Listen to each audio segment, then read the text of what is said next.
সিরাজগঞ্জের ফাগলার মাজার ভাঙ গেল, কিশোরগঞ্জের ফাগলা মসজিদের টিহা খাও কি লেগে? কিশোরগঞ্জে এক মসজিদ আছে, মসজিদের নাম হলো ফাগলা মসজিদ। ফাগলা মসজিদে প্রতি মাসে 1 মাস পরে পরে খুলে 5 কোটি 3 কোটি টাকা পায়। পাগলা মসজিদের বাক্সের টেহা নিয়ে খাইতে বড় মজা লাগে, হ্যাঁ? আর পাগলার মাজার ভাঙতে যান। শোনেন, এগুলো বাদ দেন, এগুলো বাদ দেন। এই দেশে ইসলাম আনছে আল্লাহর ওলিগণ,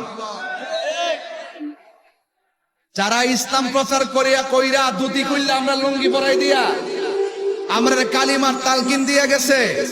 যে আল্লাহর ওলিরা এই দেশের মধ্যে ইসলাম প্রচার করে গৌর গোবিন্দের বিল্ডিং ভাঙ্গা সুরমা নদী যাই নামাজ দিয়া পার হইয়া, যে আল্লাহর ওলিরা বেলায়েত প্রকাশিত কইরা এই দেশে ইসলাম কায়েম কইরা গেছে।